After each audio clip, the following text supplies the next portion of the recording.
Les gens ont souvent cette idée que l'argent possède un pouvoir intrinsèque. En réalité, l'argent est une forme d'information et ne détient pas de pouvoir en lui-même. Il peut être utile d'utiliser les concepts de la physique pour mieux comprendre les choses dans certaines limites. Imaginons que vous vous retrouviez bloqué sur une île tropicale avec $1 billion.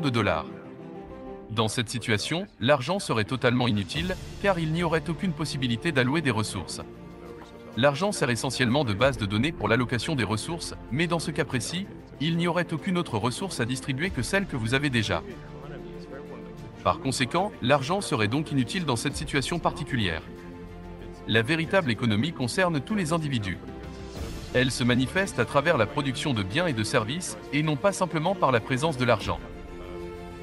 Mais qu'entend-on réellement par production de biens et de services ? La véritable économie s'adresse à tous, et elle se matérialise par la création et la fourniture de biens et de services. Ce n'est pas l'argent en soi qui définit l'économie, mais plutôt cette capacité à produire des biens et des services pour répondre aux besoins et aux désirs des individus.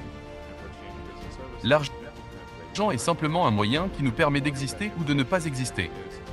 Tout ce que nous appelons argent n'est qu'un outil pratique pour échanger des biens et des services sans avoir recours au troc, ainsi que pour transférer des engagements dans le temps. En réalité, l'argent repose sur deux principes fondamentaux, la commodité d'échange et la traduction de la valeur à travers le temps. L'argent peut être considéré comme une base de données, mais avant tout, il s'agit d'un système d'information qui facilite l'allocation de la main-d'œuvre et la transaction de biens et de services. Il représente l'échange de biens et de services ainsi que la capacité de transférer la valeur dans le temps. On pourrait même envisager d'appliquer la théorie de l'information à l'argent pour mieux le comprendre. Cela peut expliquer pourquoi un système monétaire existe et pourquoi certaines actions sont préférées à d'autres.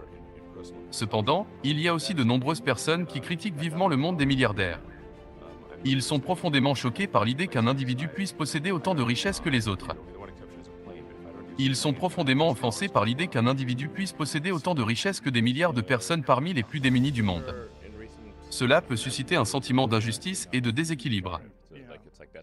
Je pense qu'il existe des failles axiomatiques dans leur raisonnement qui les conduisent à cette conclusion. Certes, ce serait problématique si je dépensais des milliards de dollars chaque année pour ma consommation personnelle. Cependant, ce n'est pas le cas. En réalité, je n'ai même pas de maison en ce moment. Je suis littéralement hébergé chez des amis. Je ne possède pas de yacht non plus, à l'exception de l'avion. Cependant, si je n'utilise pas l'avion, cela signifie que je travaille moins d'heures. Ces dernières années, le terme milliardaire est devenu péjoratif. Il est donc perçu comme quelque chose de négatif, ce qui, selon moi, n'a pas beaucoup de sens dans la plupart des cas. Il est assez impressionnant de voir que vous avez acquis cette richesse et que vous l'avez construite vous-même, n'est-ce pas? Je comprends que tu n'as pas hérité de ta richesse et que tu trouves cela vraiment cool. Les personnes qui héritent de leur fortune peuvent parfois susciter de la frustration, et tu as exprimé l'envie de leur donner un coup au visage, ce qui est une réaction forte. Au-delà de la simple cupidité, l'accumulation de richesses est souvent motivée par la recherche du profit, c'est vrai. Cependant, il est important de noter que tout le monde n'est pas uniquement motivé par l'argent. Certaines personnes, comme toi, sont volontaires et n'ont pas besoin d'argent pour être satisfaites. Tu soulignes qu'il n'y a rien que tu désires vraiment acheter, et donc, l'argent n'est pas une priorité pour toi.